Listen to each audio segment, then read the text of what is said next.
যেখানে মানুষ বেঁচে থাকে অলৌকিক কিছুর অপেক্ষায়। প্রতিটা মানুষ বিশ্বাস করে একদিন না একদিন তাদের জীবনে ঘটবে মিরাক্কেল। কিন্তু সেই মিরাক্কেল আসলে কি আশীর্বাদ নাকি ভয়ঙ্কর অভিশাপ? দিন যেতে যেতে শহরের মানুষগুলো বদলে যেতে থাকে। তাদের আশা, বিশ্বাস আর লোভ মিলে তৈরি হয় এক অদ্ভুত অন্ধকার। একজনের কাছ থেকে আরেকজনের মধ্যে ছড়িয়ে পড়তে থাকে রহস্যময় এক শক্তি, যেন কোনো অদৃশ্য অভিশাপ মিরাক্কেলের রূপ নিয়ে সবাইকে গ্রাস করছে। কিন্তু প্রশ্ন হলো, মানুষ কেন এত মরিয়া হয়ে সেই অলৌকিক ঘটনার অপেক্ষা করে? আর সেই মিরাক্কেল ঘটার পর আসলে তাদের সাথে কি হয়? গল্পের শেষ পর্যন্ত আপনাকে ভাবতে বাধ্য করবে, এটা কি সত্যি কোনো আশ্চর্য ঘটনা নাকি মানুষের সবচেয়ে বড় দুঃস্বপ্ন। বেশি স্পয়লার না দিয়েই বলছি, রহস্য, ভয় আর সাইকোলজিক্যাল টুইস্টে ভরা Korean horror movie the favour দেখলে হয়তো শেষ পর্যন্ত আপনার নিজের বাস্তবতাকেও প্রশ্ন করতে ইচ্ছে করবে। তাহলে চলুন দেখে আসা যাক আজকের গল্প। তো গল্পের শুরুতেই আমরা ক্যাথলিক পরিবারের সনি ইয়াংবোম জুনহোকে দেখতে পাই। ক্যাথলিক পরিবার শহর থেকে গ্রামে শিফট হয়েছে। তারা যখন তাদের নতুন বাড়িতে যাচ্ছিল তখন এই বাড়িতে আমরা একটা কাক দেখতে পাই। তবে এই কাকের চাউনি তাদের দিকে খুব একটা বেশি ভালো ছিল না। দেখে মনে হচ্ছিল কোনো একটা কিছু গড়বড় আছে। তো যাই হোক, দেখা যাক পরবর্তীতে কাকটা তাদের সঙ্গে কি গড়বড় করে। তো রাতের বেলা যখন তারা সবাই একসঙ্গে বসে খাবার খাচ্ছিল তখন তারা তাদের স্বাভাবিক জীবনে ফিরে যাওয়ার পরিকল্পনা করছিল। ইয়াংবোম জুনহোকে স্কুলে পাঠাতে চায়। তাদের এই কথাবার্তা শুনে আমরা বুঝতে পারি তাদের সঙ্গে নিশ্চয়ই কোনো একটা দুর্ঘটনা ঘটেছে, যার কারণে তারা শহর ছেড়ে এখানে চলে এসেছে। মূলত জুনহো এখন শারীরিক প্রতিবন্ধী। সে হুইল চেয়ারে করে চলাফেরা করে, হাঁটতে পারে না। তো তখন হঠাৎ করে ওই কাকটা তাদের রুমের ভেতরে এসে তাদের ডাইনিং টেবিলের উপরে থাকা ঝাড়বাতিতে সজোরে আঘাত লাগে, আর তাতে সেই ঝাড়বাতি ভেঙে নিচে পড়ে যায়। যার কারণে ওই রাতে ইয়াংবং ঝাড়বাতি কেনার জন্য বাজারের দিকে যাচ্ছিল, কারণ ঘরের ভেতরে যদি অন্ধকার থাকে তাহলে তার পরিবারের বাকি সবার সমস্যা হবে। ইয়াংবং চায় না তার পরিবারের কারো সামান্যতম কোনো সমস্যা হোক। তো ইয়াংবং বাজারে চলে গেলে সনি জুনহুর রুমে এসে তাকে বিভিন্ন সান্ত্বনা দিতে থাকে, কারণ জুনহু এমন প্রতিবন্ধী ছিল না। সে আগে সুস্থ স্বাভাবিক ছিল, এমনকি সে বাস্কেটবল খেলত। একটা অ্যাক্সিডেন্টের কারণে আজ তার এই পরিণতি হয়েছে। তবে দেখা যায় জুনহু তার মাকে বেশি কথা শুনিয়ে দেয়। সে বলে, তুমি নিজেই তো চোখে দেখতে পাও না, আমাকে কেন এত জ্ঞান দিচ্ছ? এ কথা শুনে সনির বেশ খারাপ লাগে। তবু সে তার ছেলেকে কিছুই বলে না। এদিকে এসব বিষয়ই ভাবতে ভাবতে ইয়াংবং গাড়ি চালাচ্ছিল, আর ঠিক তখনই একটা বৃদ্ধ লোক তার গাড়ির নিচে এসে পড়ে। ইয়াংবং দ্রুত গাড়ি থেকে নেমে দেখে বৃদ্ধ লোকটার খুব খারাপ অবস্থা। তাই সে যত দ্রুত সম্ভব লোকটাকে হসপিটালে নিয়ে আসছে। কিন্তু সেখানকার কোনো ডক্টরই তার চিকিৎসা করতে চায় না, কারণ এই বৃদ্ধ লোকের পরিবারের কোনো খোঁজ পাওয়া যায়নি। এমনকি তার অনেক আগে থেকেই ক্যান্সার হয়েছে। তো বৃদ্ধের কেউ চিকিৎসা করতে না চাইলেই ইয়াংবং তার বাড়িতে এনে চিকিৎসা করার তার সিদ্ধান্ত নেয়, কারণ সে নিজে একজন ডক্টর ছিল। তো পরের দিন ইয়াংবং পুলিশ স্টেশনে এসে সিসিটিভি ফুটেজে দেখতে পায় তার রাস্তায় গাড়ি চালানোতে কোনো ভুল ছিল না। ওই বৃদ্ধ লোকটাই হঠাৎ ইচ্ছে করে তার গাড়ির সামনে এসে পড়ে। অন্যদিকে সনি জুনহুকে স্কুলে নিয়ে আসে। তখন জুনহু তার মাকে বাড়ি ফিরে যেতে বলে, কারণ সে খুব ভালোভাবে চোখে দেখতে পায় না, ঝাপসা ঝাপসা কিছুটা দেখতে পায়। যার কারণে রাতে লাইট ভাঙার সাথে সাথে ইয়াংবং লাইট আনার জন্য বেরিয়ে পড়েছিল, কারণ সে জানতো তার ওয়াইফ কোনো আলোতে চোখে দেখে না। তো যাই হোক, স্কুলে ঢুকে জুনহুর মনটা বেশ খারাপ হয়ে যায়, কারণ সে মাঠে বসে দেখছিল অন্যান্য বাচ্চারা বাস্কেটবল খেলছে। তখন ফ্ল্যাশব্যাকে দেখা যায় কিছুদিন আগে জুনহু তার গাড়িতে একটা অ্যাক্সিডেন্ট হয়, আর সেই অ্যাক্সিডেন্টে জুনহু তার পাটা হারিয়ে ফেলে, আর তার মা সনির চোখে সমস্যা হয়। এদিকে সনি বাড়িতে ফিরে একটা শুকনো গোলাপ ফুল খুব আগ্রহ নিয়ে দেখতে থাকে, আর আফসোস করে তার জীবনটা আগে কত সাজানো গোছানো ছিল, আর এখন হঠাৎ করে কেমন যেন এলোমেলো হয়ে গেল। তো যাই হোক, ইয়াংবং বৃদ্ধ লোকটাকে তার বাড়িতে রাখলে দেখা যায় রাতে যখন জুনহু ঘুমিয়ে পড়েছিল হঠাৎ করে সে একটা অদ্ভুত ধরনের শব্দ শুনতে পায়, আর তখনই ওই বৃদ্ধ লোকটা তার রুমে এসে জুনহুর পা ছুঁয়ে দেয়। আর এই পা ছোঁয়াতে জুনহু অনেক ভয় পেয়ে নিচে পড়ে যায়। পর মুহূর্তে তাকালে সে কোথাও আর ওই বৃদ্ধ লোকটাকে দেখতে পায় না। তো ওই বৃদ্ধ লোকটাকে খুঁজতে খুঁজতে জুনহু তাদের বাড়ির অন্য রুমে চলে আসে, যেখানে এসেই সেই বৃদ্ধ লোকটাকে দেখতে পায়। সে একটা তাজা গোলাপ নিয়ে বসে আছে। মূলত এই গোলাপটা হলো সেই গোলাপটা যেটা সনি বাড়ি ফিরে দেখছিল। আর এ থেকে আমরা বুঝতে পারি এই বৃদ্ধ লোকটা স্বাভাবিক কোনো মানুষ নয়। এদিকে ইয়াংবং রাতে দুঃস্বপ্ন দেখে, তার গাড়ির সামনে বৃদ্ধ লোকটার জায়গায় তার ছেলে চলে এসেছে। আর এটা দেখেই সে ভয় পেয়ে ঘুম থেকে জেগে ওঠে। আর এটা দেখে ইয়াংবো দ্রুত তার ছেলের রুমে এসে দেখে তার স্বপ্নটা সত্যি হয়েছে, কারণ রুমে জুনহো নেই। এরপর সব জায়গায় জুনহোকে তারা তন্ন তন্ন করে খুঁজতে শুরু করে। এক পর্যায়ে স্টোর রুমে গিয়ে দেখে সেখানে জুনহো রয়েছে আর বৃদ্ধ লোকটা তার পাশেই বসে আছে। সব থেকে আশ্চর্যজনক ব্যাপার হলো জুনহো হাঁটতে পারছে, যেটা কখনোই সম্ভব ছিল না। একজন প্রতিবন্ধী মানুষ মুহূর্তের ভেতরে কিভাবে সুস্থ হয়ে হাঁটতে পারে। ইয়াংবো আর সনি কোনো কিছুই বুঝতে পারে না, তবে তাদের ছেলে সুস্থ হয়ে যাওয়ায় তারা দুজনেই ভীষণ খুশি। তাদের আর কোনো কিছু নিয়ে মাথা ব্যথা ছিল না। তো পরের দিন জুনহোকে ডক্টরের কাছে নিয়ে আসলে ডক্টররা বেশ অবাক হয়ে যায়, কারণ ডক্টর বলে দিয়েছিল এই ছেলে কোনোদিনই হাঁটতে পারবে না। সে কিভাবে আবারও সম্পূর্ণ ঠিক হয়ে গিয়েছে। তবে ইয়াংবো এতটুকু নিশ্চিত যে জুনহোর পা ওই বৃদ্ধ লোকটাই ঠিক করেছে। রাতে ইয়াংবো ওই বৃদ্ধ লোকের রুমে এসে তার পায়ের ক্ষতস্থান পরিষ্কার করতে থাকে। আর তখন সে দেখতে পায় বৃদ্ধ লোকটার পায়ের অবস্থা খুবই খারাপ। এই সুযোগে ইয়াংবো বৃদ্ধ লোকের কাছে জিজ্ঞাসা করে সে তার ছেলেকে ঠিক করেছে কিভাবে, এ অসম্ভবকে সম্ভব করেছে কিভাবে। কিন্তু ওই বৃদ্ধ লোকটা তার কোনো কথার উত্তর দেয় না। তখন সেখানে সনি বৃদ্ধ লোকটার জন্য খাবার নিয়ে আসলে অন্ধকারে সে পা স্লিপ করে পড়ে যায়। এটা দেখে ইয়াংবো মনে মনে ভাবে এই বৃদ্ধ লোকটা যদি আবারও কোনো মিরাক্কেল করে তার ওয়াইফের চোখটা ভালো করে দিত, তাহলে তারা আবারও সুখের জীবনটা ফিরে পেত। তো যাই হোক, পরের দিন জুনহো সাইকেল চালিয়ে স্কুলে আসলে তার সব বন্ধু বান্ধবরা তাকে দেখে বেশ অবাক হয়ে যায়, কারণ যে ছেলেটা কালকেও প্রতিবন্ধী ছিল, হুইল চেয়ারে করে চলাফেরা করতো, আজ একদিনে সে কিভাবে পায়ে হাঁটছে। এদিকে রাস্তা দিয়ে যাওয়ার সময় ইয়াংবো একটা পোস্টার লাগানো দেখতে পায়। ওই বৃদ্ধ লোকটা মিসিং, তার জন্য মিসিং পোস্টার লাগানো হয়েছে। তবে সেখানেই ইয়াংবো যেতে গেলে তাকে এখানকার সবাই বাধা দেয়, কারণ ওই বৃদ্ধ লোকটা যে শহর থেকে এসেছে সেটা মোটেও ভালো নয়। সেটাকে অনেকেই মিরাক্কেল শহর নামেও চেনে। সেখানে সবকিছুই অদ্ভুত রকমের হয়। সেই সাথে ইয়াংবো এটাও জানতে পারে তার গাড়িটার সঙ্গে বৃদ্ধ লোকটা যেখানে অ্যাক্সিডেন্ট হয়েছিল এটা মূলত ওই শহরে ঢোকার একদম মেন রাস্তা। অন্যদিকে দেখা যায় জুনহোর সঙ্গে এমন মিরাক্কেল ঘটে যাওয়ায় আশেপাশের প্রতিবেশীরাও সনির সঙ্গে এই ব্যাপারে কথা বলতে আসে, কিভাবে হঠাৎ করে তার ছেলে পুরোপুরি সুস্থ হয়ে গেল। এই বিষয়গুলো সনি সবার সামনেই সত্যি সত্যি বলতে থাকে। আর তখন আমরা কথায় কথায় জানতে পারি সানি আগে থেকে এমন অন্ধ নয়, বরং অ্যাক্সিডেন্ট হওয়ার পর থেকে তার এই অবস্থা। মূলত সনি ওষুধের হাই পাওয়ার ডোজগুলো নিয়েছিল, কারণ সনি যখন দেখতে পায় তার চোখের সামনে তার ছেলের ভবিষ্যৎ অন্ধকার হয়ে যাচ্ছে, সে আর বাঁচবে না, তখন সনি অনেক ভেঙে পড়ে আর এই হাই পাওয়ার ওষুধগুলো খেয়ে নিজেকে শেষ করে দিতে চায়। এবং এই ওষুধের সাইড ইফেক্টের কারণে সনির চোখে সমস্যা দেখা দেয়। এদিকে দেখা যায় সনিদের প্রতিবেশী একজনের ছেলে খুবই অসুস্থ। তারা সে অসুস্থ মিঞ্জুকে দেখতে আসলেই জানতে পারে ছেলেটা জুনহুর স্কুলের ক্লাসমেট। তো যাই হোক, ইয়াংবো এসে দেখতে পায় 4-5 দিন ধরে তার পা কোনো মতেই নড়াচড়া করতে পারছে না। সামনেই তার বাস্কেটবল খেলা। এই কম্পিটিশনে সে অ্যাটেন্ড করতে না পারলে অনেক বড় ক্ষতি হয়ে যাবে। এ কথা শুনে বুঝতে পারে যে টাইমে তার ছেলের পা ঠিক হয়েছে ঠিক সেই সময় মিঞ্জুর পা নষ্ট হয়েছে। আর ইয়াংবো লক্ষ্য করে মিঞ্জুর পায়ে বৃদ্ধ লোকটার পায়ে ঠিক যেমনটা ঘা ছিল তেমন ঘা রয়েছে। এটা দেখে সে শিওর হয়ে নেয়। যখন ইয়াংবো খুব অবাক হয়ে গিয়েছিল তখন মিঞ্জু বলে 4 দিন আগে তার পায়ে ঘা শুরু হয়েছে আর তখন থেকে সে পা নাড়াতে পারছে না। এসব কিছু দেখে দ্রুত ইয়াংবো এসে নিজের ছেলের পা চেক করে এবং দেখে নিজের ছেলেরও সেম ক্ষত চিহ্ন দেখতে পায়। আর এসব কিছু যে মোটেও স্বাভাবিক নয় সেটা সে অনেক আগেই বুঝতে পেরেছে। তাই ইয়াংবো ওই বৃদ্ধ লোকটার কাছে এসে এসব কিছুর কারণ জানতে চায়। তখন বৃদ্ধ লোকটা ইয়াংবোমের দিকে তাকিয়ে অদ্ভুত রকম ভাবে হাসতে থাকে এবং তার হাত পার দিকে লক্ষ্য করলে বোঝা যায় তার বডি থেকে শরীরের বিভিন্ন অংশ খুলে খুলে পড়ে যাচ্ছিল।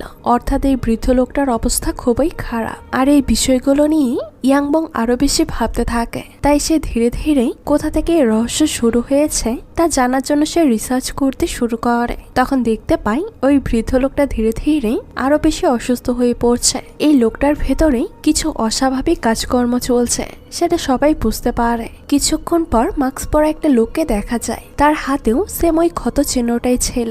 লোকটার নাম জেমস, যে কিনা রাস্তার পাশে দাঁড়িয়ে বৃদ্ধ লোকটার নিখোঁজ সংবাদের পোস্টারগুলো দেখছিল। মূলত এই পোস্টারগুলো ইয়াংবো লাগিয়েছিল যাতে বৃদ্ধ লোকটাকে তার আসল ঠিকানায় ভালোভাবে পৌঁছে দিতে পারে, তার পরিবারের খোঁজ বের করে তাকে তাদের কাছে তুলে দিতে পারে। যেহেতু বৃদ্ধ লোকটা তার পরিবারের জন্য না চাইতেও এত কিছু করছে, তো এখান থেকে একটা পোস্টার ছিঁড়ে নিয়ে জেমস একটা গির্জায় চলে আসে। সেখানে আসার পর সে 10 বছর আগের একটা পেপার দেখতে পায়, আর এই পেপারে একটা প্যারালাইজ বাচ্চার কথা লেখা আছে, যাকে এই চার্জের ফাদার ঠিক করে দিয়েছিল। অন্যদিকে ইয়াংবোম যে পোস্টারগুলো লাগিয়েছিল সেগুলো ছিঁড়তে এসে দেখে সেখানে একটা পোস্টার মিসিং, কারণ এটা আগে থেকেই সে ছিঁড়ে নিয়ে গিয়েছে। আর এই বিষয়টা ইয়াংবোম জানতো না, যার কারণে সে টেনশনে পড়ে যায়। এদিকে স্কুলে মিনজুর অসুস্থতার কারণে তাকে বাস্কেটবল খেলা থেকে বাদ দিয়ে জুনহোকে টিমে নিয়েছে। অন্যদিকে সনি দিন দিন তার চোখ নিয়ে অনেক টেনশন করতে থাকে, তাই সে চোখ কিভাবে ভালো হবে তার পরামর্শ নিতে কিমের কাছে আসে।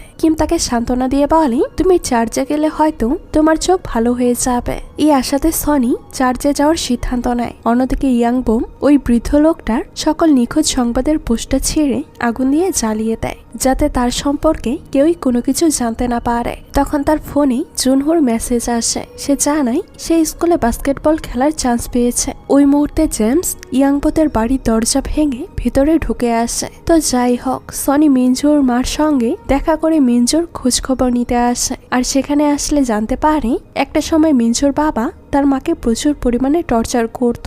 সেটা সহ্য করতে না পেরে সে বাড়ি ছেড়ে দিতে চেয়েছে, কিন্তু সে তার একমাত্র ছেলেকে ছেড়ে যেতে পারেনি, যার কারণে শত কষ্ট হলেও তার হাজব্যান্ডের সকল টর্চার মুখ বুঝে সহ্য করেছে। একদিন মিনজুর বাবা মদ খেয়ে বাড়ি ফেরার সময় মাতাল হয়ে পা স্লিপ করে নদীতে পড়ে মারা যায়। তবে এখানকার লোকজন বলতে থাকে এটা মিনজুর মা করেছে, কিন্তু এসব লোকজনের কথায় মিনজুর মা কোনো পাত্তা দেয় না। এমনকি সবাই যখন বলাবলি করে মায়ের জন্য তার ছেলেরা এই পরিণতি হয়েছে, তারপরেও দেখা যায় তার মা কোনো কিছুতে পাত্তা দেয় না। তখন কথায় কথায় মিনজুর মা তার বানানো একটা ব্রেসলেট সনিকে গিফট করে, সেই সাথে তার চোখ দুটো একবার ছুঁয়ে দেখতে চায়। এতে সনি রাজি হলে সে বলে এবার সবকিছু ঠিক হয়ে যাবে। এদিকে ইয়াংবোমের ফোনে ঘরে সিকিউরিটি অ্যালার্ম বাজলে সে বুঝতে পারে তার ঘরে কোনো কিছু একটা গড়বড় হচ্ছে, তাই সে দ্রুত বাড়িতে গিয়ে দেখে জেমস ওই বৃদ্ধ লোকটাকে নিয়ে যেতে এসেছে। কিন্তু ইয়াংবোম বৃদ্ধ লোকটাকে এখান থেকে নিয়ে যেতে নিষেধ করে, কারণ সে তার ভেতর এক প্রকার লোভ কাজ করছিল,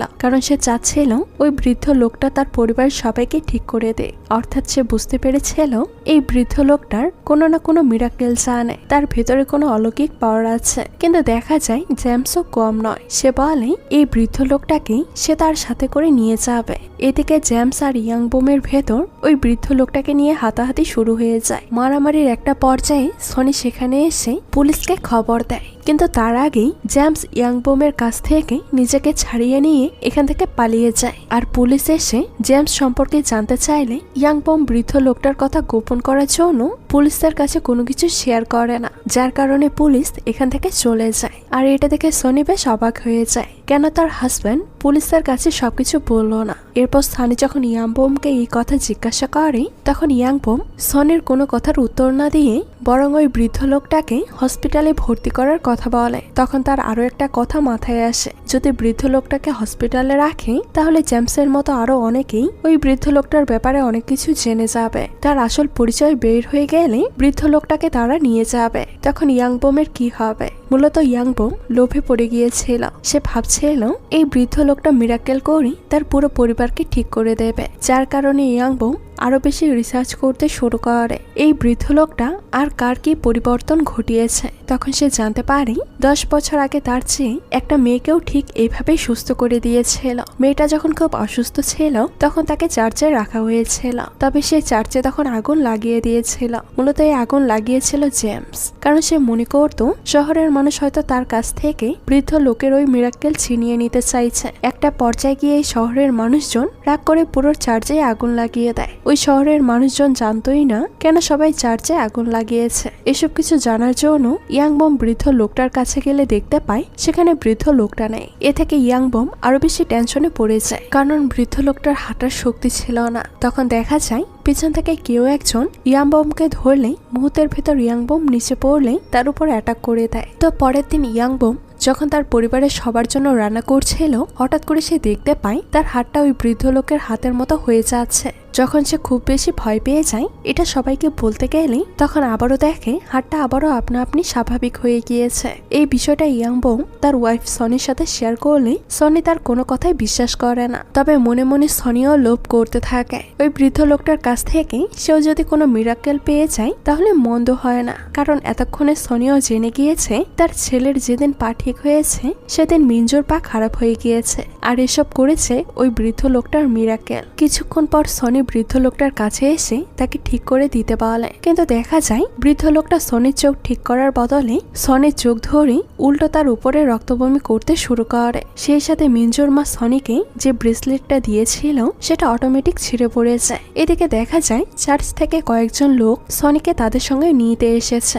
সনি অত কিছু না ভেবে তাদের সঙ্গে যাওয়ার জন্য রাজি হয়, তবে ইয়াংবম সনিকে চার্চে যেতে বারবার নিষেধ করে, কারণ তার কোথাও কিছু একটা খারাপ মনে হচ্ছিল, যার কারণে ইয়াংবম সনিকে একা ছাড়ে না। সেও সনির সাথে চার্চে যায়। অন্যদিকে মিঞ্জুকে দেখা যায় সে স্কুলে এসে বাথরুমের দিকে যাচ্ছিল, হঠাৎ তার চোখে যন্ত্রণা হতে শুরু করে। এদিকে ঠিক ওই সময়ই সনিরও মাথা ব্যথা হতে শুরু করে। এরপর ধীরে ধীরে সনি আইসাইট ফিরে আসে, অর্থাৎ সে আবারও সবকিছু দেখতে পাচ্ছিল।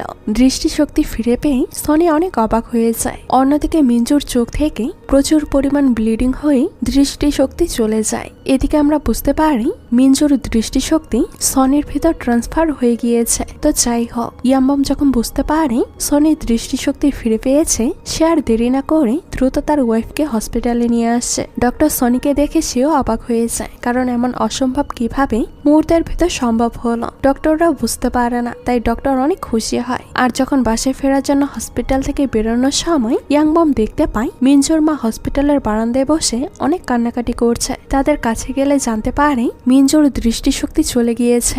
আর এই থেকে ইয়াংবমের আর বুঝতে বাকি থাকে না তার ওয়াইফ কিভাবে দৃষ্টিশক্তি ফিরে পেয়েছে।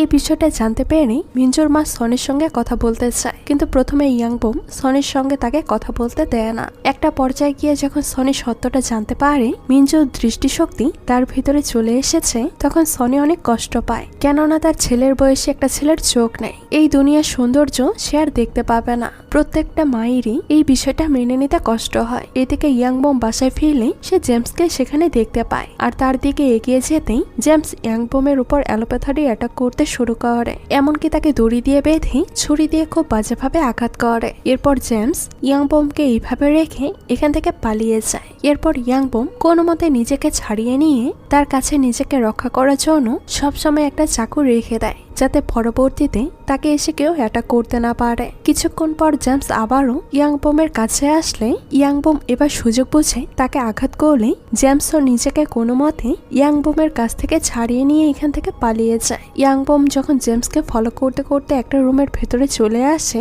তখন সেখানে জেমসের ছোট বোনকে দেখতে পায়। আর এই মেয়েটাই হলো সেই 10 বছর আগেই চার্চে থাকা যে মেয়েকে মিরাক্কেল করে সুস্থ করা হয়েছিল। সে মূলত সে আগের মতো আবারও প্যারালাইজ হয়ে গিয়েছে। তখন জানা যায় ওই বৃদ্ধ লোক যতদিন যাদের সঙ্গে মিরাক্কেল হয়েছে তাদের সঙ্গে থাকবে, ততদিন পর্যন্ত ওই লোকগুলো ভালো থাকবে। তারপর আবারও তাদের যে সমস্যা ছিল তাই হবে। মূলত এই বৃদ্ধ লোকটা জেমসদের বাড়ি থেকে চলে এসেছে, তাই তার মিরাক্কেল তার সঙ্গে চলে আসায় জেমসের বোন আবারও প্যারালাইজ হয়ে যায়। এখন ইয়াংবম বুঝতে পারে বৃদ্ধ লোকটা যখন তার বাড়ি থেকে চলে যাবে, তখন তার স্ত্রী আর ছেলে আবারও আগের মতো হয়ে যাবে। তাছাড়া ওই বৃদ্ধ লোকের একটা বই পড়ে ইয়াংবম জানতে পারে ওই বৃদ্ধ লোকটা একজনকে কষ্ট দিয়ে আরেকজনকে সুখী করে। এরা কোনো ভালো মানুষের কাজ নয়। যদি সে প্রকৃত ভালো মানুষ হতো তাহলে নিশ্চয়ই তার পাওয়ার দিয়ে তাদের হেল্প করার পর তাদেরকে আবারও ছেড়ে দিত না। ঠিক তখন জেমস তাদেরকে আবারও সতর্ক করে জানিয়ে দেয়, তোমরা যদি তার উপর ভরসা করো তাহলে এই শয়তান তোমাদেরকে শেষ করে দিবে। এই শহরের সব মানুষকে এবং তোমাদের পরিবারকে। সবার ক্ষতি হলেও জেমসের কোনো ক্ষতি হবে না, কারণ তার ভেতর কোনো মিরাক্কেলের লোভ নেই। আর ইয়াংবম মিরাক্কেলের লোভ করছিল যাতে তারা সুখে থাকতে পারে, আবারও ভালো হতে পারে। তাই তাদেরই ক্ষতি হবে। এটা কোনো মিরাক্কেল নয়, বরং অভিশাপ যা তাদেরকে ধ্বংস করে দিবে। যার কারণে ইয়াংবম দ্রুত তার বাসায় ফিরে আসে এবং তার স্ত্রী সন্তানকে নিয়ে এই শহর ছেড়ে অন্য কোথাও চলে যেতে চায়। তারা যখন গাড়ি নিয়ে এই শহর ছেড়ে চলে যাচ্ছিল, তখন বড় একটা গাছের মাথায় সেই কাকগুলোকে দেখা যায়, যে কাকগুলো গল্পের শুরুতে ইয়াংবমদের বাড়ির উপর দেখেছিলাম। বাউন্ডারি পার হওয়ার সাথে সাথে সনির চোখে দৃষ্টিশক্তি আবারও চলে যায় এবং জুনহু আবারও প্যারালাইসিস হয়ে যায়। সে পায়ের কোনো শক্তি পাচ্ছিল না। হঠাৎ করে তারা এই শহর ছেড়ে ওই বৃদ্ধ লোকের থেকে অনেক দূরে চলে গেলেই তারা আবারও আগের মতো অসুস্থ হয়ে পড়বে। তাদের কোনো পরিবর্তনই আর স্বাভাবিক থাকবে না। আবারও তাদের ভয়ঙ্কর যন্ত্রণা সহ্য করতে হবে। এভাবে চোখের সামনেই আবারও তার স্ত্রীর সন্তানকে কষ্ট পেতে দেখে ইয়াংবমের অনেক কষ্ট হয়, তাই সে গাড়ি ঘুরিয়ে তাদের সে বাড়িতে বৃদ্ধ লোকটার কাছে চলে আসে, যাতে তার স্ত্রী সন্তান আবার একটু শান্তি পায়। এদিকে মিঞ্জুর মা ইয়াংবোমের বাড়িতে আসে আর সবাই মিলে একসাথে গিয়ে বৃদ্ধ লোকটাকে তাদের ঠিক করে দিতে বলে। তারা একটাই ভুল করছিল, এখনো তারা ওই বৃদ্ধ লোকটাকে কোনো অলৌকিক শক্তি মনে করছিল। ভাবছিল এই মিরাকেলটা হয়তো তাদের ঠিক করে দিবে, তাদের সব প্রবলেম সলভ হয়ে যাবে। তারা এখনো বুঝতে পারছিল না এটা কোনো মিরাকেল নয়, বরং অভিশাপ, তাদেরকে ধ্বংস করে দিবে যদি তারা এই অভিশাপের উপর ভরসা করতে শুরু করে। বিষয়গুলো সনি যখন মিঞ্জুর মাকে বুঝাতে চায়, তখন মিঞ্জুর মা সনির উপর রাগ করে তার উপর অ্যাটাক করে দেয়। অর্থাৎ তারা এখন একে অপরের শত্রু হয়ে গিয়েছে, একে অপরকে মারতে শুরু করেছে। মনে করছিল সনি হয়তো তার ছেলের ভালো চাইছে না, আর সনি যদি বেঁচে থাকে তাহলে তার ছেলের হয়তো কোনো ভালো কিছু হবে না, যার কারণে সে সনিকে মারছিল এবং ওই বৃদ্ধ লোকটার কাছে বারবার এসে তার ছেলেকে ঠিক করে দিতে বলে। এমনকি সে ওই বৃদ্ধ লোকটার সঙ্গে চুক্তি করতে থাকে, সে যা চায় সে সবকিছু দিবে, তবুও সে যেন তার ছেলেকে সুস্থ করে দেয়। এমন সময় পিছন থেকে ইয়াংবম মিঞ্জুর মায়ের গলা চেপে ধরে। তখন দেখতে পাই বৃদ্ধ লোকটা আবারও সেই রহস্যময় হাসি হাসতে থাকে। ইয়াংবম তখন মিঞ্জুর মাকে ছেড়ে দিয়ে তার ছেলের কাছে যেতে বলে। এরপর ইয়াংবম বৃদ্ধ লোকটাকে বলে, তুমি বাকি সবাইকে ঠিক করে দাও, আমি নিজেকেই তোমার কাছে স্যাক্রিফাইস করে দিব। একথা শুনে বৃদ্ধ লোকটা অনেক খুশি হয়, কারণ সে এতদিন ধরে এমন একজনকেই খুঁজছিল যে নিজেকে স্বেচ্ছায় তার কাছে স্যাক্রিফাইস করতে পারবে, কারণ তার ভেতর যে অভিশাপটা আছে সে অন্য কাউকে ট্রান্সফার করে দিতে চায়। আর যেদিন এই অ্যাক্সিডেন্টের পর ইয়াংবম তাকে ছুঁয়েছিল, তখন তাকে সেও অভিশপ্ত হয়ে গিয়েছিল। আর ওই বৃদ্ধ লোককে এতদিন প্ল্যান করেই প্রথমে ছোট বাচ্চাদেরকে টার্গেট করে, যাতে তার বাবা মা বাচ্চাদের কষ্ট সহ্য করতে না পেরে নিজেদেরকে স্যাক্রিফাইস করতে রাজি হয়, যেমন মিঞ্জুর মাও তার সন্তানের জন্য সবকিছু করতে পারে। এরপর বৃদ্ধ লোকটা ইয়াংবমের কথা মতো সানিকে জীবিত করে দেয়, বাকি সবাইকে ঠিক করে দেয়। আর গল্পের শেষে আমরা দেখতে পাই ইয়াংবমের চোখ কালো হয়ে যায়, অর্থাৎ সে এখন বৃদ্ধ লোকটা হয়ে গিয়েছে। সে এখন পুরোপুরি একজন অভিশপ্ত মানুষ।